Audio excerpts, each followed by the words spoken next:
Funding की बात जो है वो मैंने नहीं की है। मैंने ये कहा था कि जो टीएलपी के खिलाफ जब कराची में ऑपरेशन हो रहा था, तो 3.5 मिलियन से ज्यादा ट्वीट चंद घंटों में भारतीय शहरों से की गई थी टीएलपी के लिए। और वो जब मैंने बात की थी, वो मैंने वैसी बात नहीं की थी।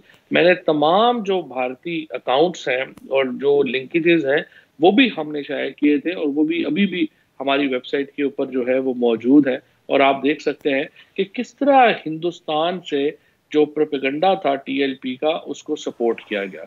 और यानी आप इसके ये कह रहे हैं कि ऊपर ऐसी कोई बात नहीं है कि भारतीय भारतीय भारतीय फंडिंग हो रही थी उस जमात को, ऐसा कुछ नहीं है, ऐसा आपने कुछ नहीं कहा।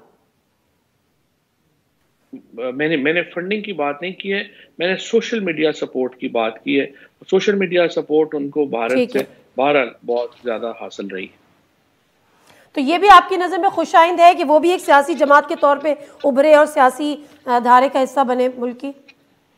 है। नहीं है, कैसे आप एक एक्सट्रीमिस्ट पार्टी, एक इंतहा पसंद नजरियात रखने वाली पार्टी, जो जिनका नारा ही हो कि कत्ल कर दो, सर तन से जुदा कर दो, वो मेन स्ट्रीम कर सकते हैं? ऐसी एक्सट्रीमिस्ट पार्टीज को तो आप मेन स्ट्रीम नहीं हो सकती, ना ही उनको किया जा सकता है, ना ही उनको किया जाना चाहिए।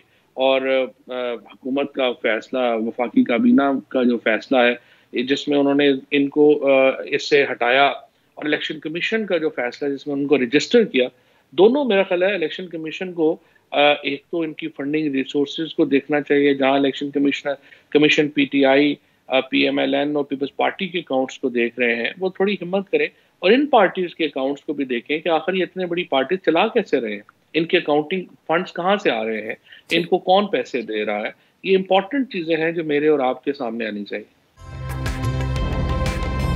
ताजा तरीन वीडियोस के लिए हमारा YouTube चैनल सब्सक्राइब करके बेल आइकन प्रेस करिए ताकि आपको मिले हर अपडेट सबसे पहले।